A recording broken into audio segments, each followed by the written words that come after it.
Hello students. तो कैसे हैं आप लोग। लिबरी नेशन की यूट्यूब चैनल पर आपका स्वागत है। मैं आपके साथ जितेंद्र, लाइब्रेरी साइंस की second grade, librarian second grade, librarian third grade, librarian set और पंजाब लाइब्रेरियन के लिए अपने पढ़ रहे थे। तो उसी कड़ी में अपनों ने सीरीज चला रखी थी एमसीक्यू क्वेश्चन की। इससे पहले अपने इफ्ला टॉपिक कर चुके हैं, अब अपने एएलए को पढ़ रहे हैं। तो इससे पीछे की क्लास में हमने कुछ क्वेश्चन किए थे, तो आज उसी कड़ी में नेक्स्ट पार्ट अपने रिकॉर्ड करने वाले हैं। नेक्स्ट पार्ट अपने क्वेश्चन देखने वाले हैं। तो सारे के सारे क्वेश्चन इंपॉर्टेंट होने वाले हैं। तो आप भाई इनको पढ़ें और लिबरी नेशन के यूट्यूब चैनल को सब्सक्राइब करें और टेलीग्राम चैनल जरूर ज्वाइन करें, क्योंकि टेलीग्राम चैनल पर हर एक अपडेट दी जाती है। तो ज़्यादा बातें ना करते हुए पहला क्वेश्चन है, क्वेश्चन नंबर 21। एएलए द्वारा लाइब्रेरी बिल ऑफ राइट पुस्तकालय अधिकारों का विधेयक किस वर्ष स्वीकार्य या जारी किया गया था। क्वेश्चन जैसा कि आप देख पा रहे हैं, क्वेश्चन मैं दोबारा रिपीट कर देता हूँ। एएलए द्वारा लाइब्रेरी बिल ऑफ राइट्स पुस्तकालय अधिकारों का विधेयक किस वर्ष स्वीकार किया गया था। Option A 1938, option B 1948, option C 1953, option D 1969। तो इसका राइट आंसर क्या होने वाला है, देखो। इसका राइट आंसर होने वाला है ऑप्शन नंबर बी 1948। एएलए द्वारा लाइब्रेरी बिल ऑफ राइट्स को 1948 में जारी किया गया था। ठीक है, तो इसका आंसर हो जाएगा बी। बढ़ते हैं नेक्स्ट क्वेश्चन की ओर।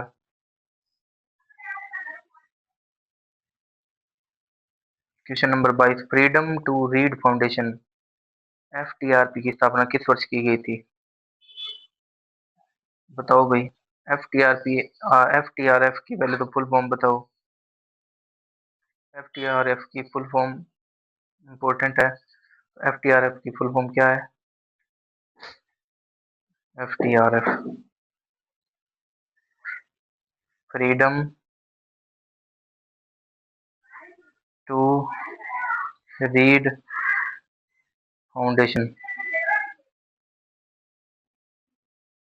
तो एफटीआरएफ की स्थापना कब की गई थी। तो इसका राइट आंसर होने वाला है ऑप्शन नंबर बी 1969। एफटीआर की स्थापना 1969 में की गई थी। बढ़ जाते हैं नेक्स्ट क्वेश्चन की ओर। Question number 23। एएलए ने अपना प्रथम शताब्दी वर्ष किस वर्ष मनाया। तो ये आसान क्वेश्चन है, हालांकि पूछा जाता है इसलिए ऐड कर दिया। तो सबसे पहले आपको पता होना चाहिए एएलए की स्थापना कब की गई थी। एएलए की स्थापना कब की गई थी। तो एएलए की स्थापना की गई थी 1876 में।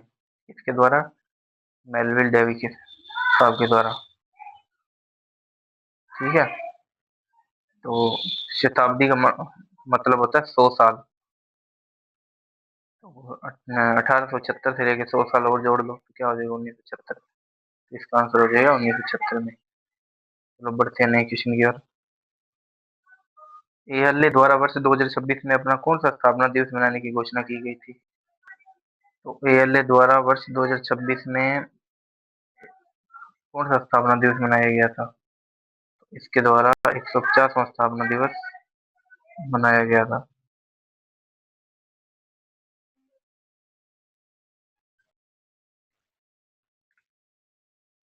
पुस्तक चयन का प्रसिद्ध सिद्धांत the best reading for the largest number at the least cost किसके द्वारा प्रतिपादित किया गया।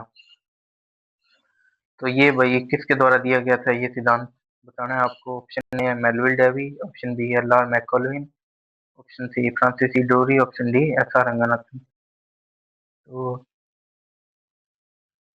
इसका राइट आंसर होने वाला है मेलविल डेवी। मेलविल डेवी साहब के द्वारा ये दिया गया था भी कम लागत पर सबसे अच्छी सबसे ज्यादा संख्या में पुस्तक को पढ़ना। तो इसके बाद आगे नेक्स्ट चलते हैं। मांग एवं पूर्ति का सिद्धांत, डिमांड एंड सप्लाई थ्योरी, पुस्तक चयन हेतु किसके द्वारा दिया गया? तो डिमांड एंड सप्लाई थ्योरी ये एकदम आसान है। किसने दिया था? ये मैकॉलम साहब ने दिया था 1925 में।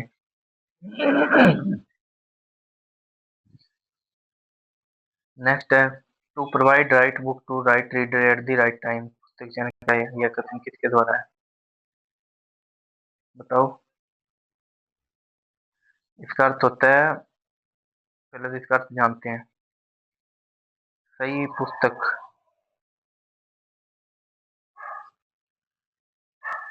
सही पाठक को सही समय पर उपलब्ध कराना। तो ये ऐसी अवधारणा, ऐसी सोच थी फ्रांसीसी ड्रूई साहब की। नेक्स्ट क्वेश्चन की ओर बढ़ते हैं। Living with the books, the art of book selection, पुस्तक की लेखिका कौन है? बताओ भाई।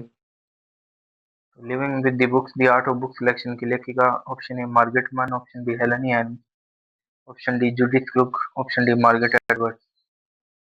इसके राइट आंसर क्या होने वाला है? इसका राइट आंसर होने वाला है Helen he. Living with the books, the art of book selection.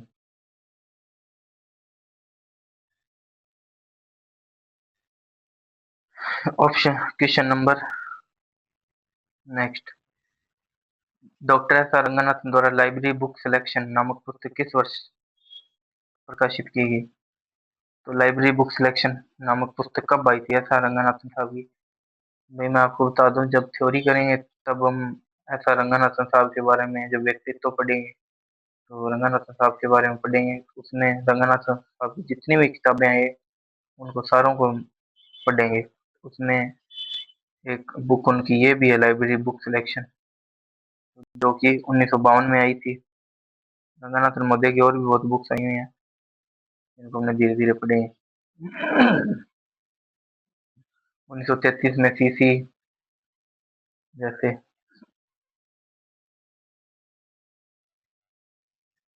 Question number 30, ask library anything, पुस्तकालय से कुछ भी पूछो वाक्यांश संदर्भ सेवा के लिए किसके द्वारा प्रयुक्त किया गया? आस्क लाइब्रेरी एनीथिंग किसके द्वारा दिया गया?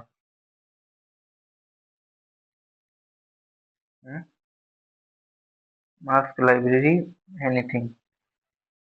तो ये अवधारणा भाई मेलविल डेवी साहब की है, या सी ए कट्टर की है, या जे एस शेरर की है, या एच ई बिल्किंस की है? तो ये अवधारणा भाई मेलविल डेवी साहब ने दी थी। आस्क लाइब्रेरी एनीथिंग, पुस्तकालय से कुछ भी पूछो। क्या बात है, कुछ भी पूछो। Question number 31, library of Congress द्वारा प्रदान की जाने वाली डिजिटल संदर्भ सेवा का नाम क्या है? लाइब्रेरी ऑफ कांग्रेस एक डिजिटल संदर्भ सेवा देता है भाई, ठीक है। तो उसका नाम क्या है? Option A ask Eric, option B ask a librarian, option C internet public library, option D ask library anything. इसका आंसर क्या होने वाला है भाई? इसका आंसर होने वाला है 31 का बी, आस्क ए लाइब्रेरी भाई। Library of Congress, library of Congress की स्थापना कब हुई थी ये आपको बताना है भाई कमेंट में।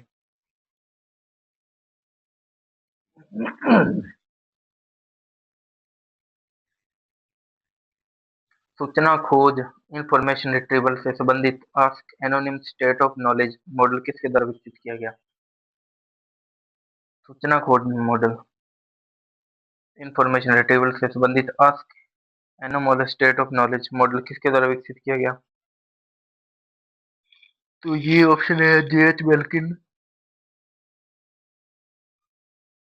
Option B F W Lancaster, option C B C Vickery, option D C W Anderson. तो सबसे पहले तो ये बताओ, इंफॉर्मेशन रिट्रीवल शब्द किसने दिया? ये पता होना चाहिए आपको। ये किसके द्वारा दिया गया था? एल्विन मोर्स साहब के द्वारा,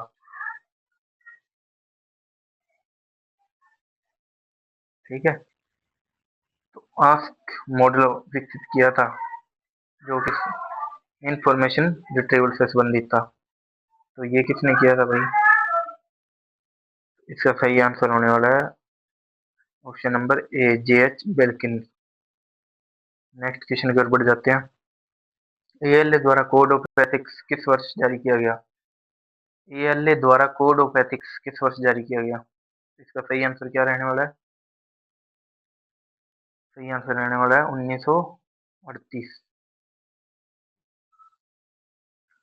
1938 में एएलए ने कोड ऑफ एथिक्स जारी किया था। जब हम थ्योरी पढ़ेंगे तो कोई सारा विस्तार से पढ़ेंगे, कोई भी टॉपिक नहीं छूटेगा। अभी क्या हम एमसीक्यू सीरीज स्टार्ट कर रखी है, थोड़े दिनों बाद अपने थ्योरी की क्लासेस स्टार्ट करेंगे, क्योंकि अभी मैं भी बिजी होता हूँ। मैं भी अभी गवर्नमेंट लाइब्रेरियन हूँ, अभी ज्वाइनिंग हुई है 2026 में। मुझे भी काम होता है, अभी सुबह जल्दी मेरा स्कूल लगता है तो फिर टाइम नहीं मिल पाता। इसी कारण जब थोड़े दिन बड़े हो गए तब हमने थ्योरी की क्लासेस स्टार्ट करेंगे।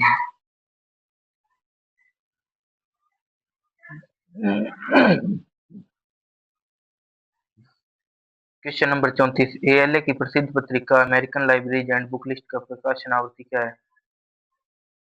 एएलए की प्रसिद्ध पत्रिका अमेरिकन लाइब्रेरीज तथा बुक लिस्ट की प्रकाशन आवृत्ति क्या है? इसका उत्तर हो जाएगा मासिक। मासिक है भाई। Question number 35, ACRL association of college and research libraries द्वारा प्रकाशित choice current review of academic library किस वर्ष से प्रारंभ हुआ? तो एसीआरएल क्या है? एसीआरएल भाई एएलए का एक भाग है। एएलए के भाग पढ़ेंगे, उसमें एक भाग एसीआरएल है। एसीआरएल की फुल फॉर्म ये दे रखी है, ठीक है।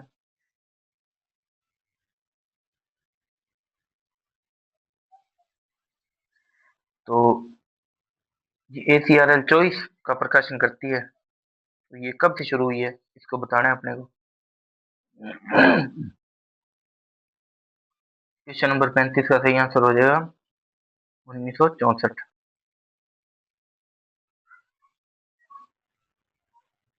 क्वेश्चन नंबर 36, एएलए द्वारा प्रकाशित आईटीएल पत्रिका का पूर्ण रूप क्या है? तो एएलए की पत्रिकाएं भी पढ़ेंगे जब भाई थ्योरी करेंगे। तो अब के लिए एक बार इसकी एक पत्रिका आईटीएल, उसका फुल फॉर्म बता दो।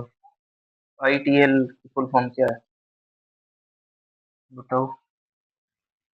इसकी फुल फॉर्म है इंफॉर्मेशन टेक्नोलॉजी एंड लाइब्रेरीज, ठीक है, ध्यान रखना। विश्व में सर्वप्रथम राष्ट्रीय पुस्तकालय सप्ताह नेशनल लाइब्रेरी वीक का आयोजन किस वर्ष किस देश में किया गया? तो इसका सबसे पहले आयोजन 1958 में किया गया था, अमेरिका में किया गया था, एएलए के द्वारा किया गया। तो इसका राइट आंसर हो जाएगा ए। क्वेश्चन नंबर 38,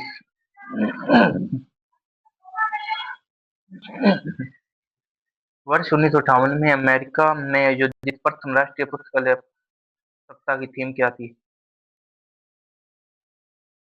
तो इसकी थीम क्या थी भी? 1958 में नेशनल लाइब्रेरी वीक मनाया गया। नेशनल लाइब्रेरी वीक 1958 में चालू हुआ। इसकी थीम क्या थी फर्स्ट की? इसकी थीम थी वेक अप एंड रीड, उठो जागो और पढ़ो। जब प्रथम की पूछी है तो लास्ट की भी पूछ सकते हैं। तो एएलए द्वारा घोषित नेशनल लाइब्रेरी वीक 2025 की थीम क्या थी? 2025 की थीम बतानी है भैया अपने को। 2025 की थीम क्या थी? तो 2025 की थीम थी, क्या थी बताओ भाई? 2025 की थीम थी drawn to the library. Drawn to the library, ठीक है। तो भाई ये आज की अपनी क्लास थी। आज थोड़ा समय कम था तो क्लास थोड़ी जल्दी रिकॉर्ड की है। बाकी जब हम थ्योरी स्टार्ट करेंगे तब topic wise A to Z आपका एक भी क्वेश्चन नहीं छूटेगा। एकदम लेटेस्ट तरीके से तैयारी करवाई जाएगी, क्योंकि मैं अभी 2026 में लाइब्रेरी ज्वाइन हुआ हूँ गवर्नमेंट। जो मैंने पढ़ा है, जो मैंने लेटेस्ट स्ट्रेटजी अपनाई है, उसी के हिसाब से आपको सारा निचोड़ दे दूंगा। बाकी पढ़ना आपका काम है, ज़्यादा बातें तो मुझे आती नहीं। जो मेरे पास कंटेंट है वो मैं आपको प्रोवाइड कर दूंगा, और ये आपको मैं ऐसे दिला दूँ गारंटी तो नहीं कह सकते, पर विश्वास है कि जो कंटेंट देंगे उससे बाहर जाने का कम ही चांस है, या ऐसे मानो कि 100 नहीं तो 95% तो उसमें से आ ही जाएगा। तो आज की क्लास के लिए इतना ही, धन्यवाद।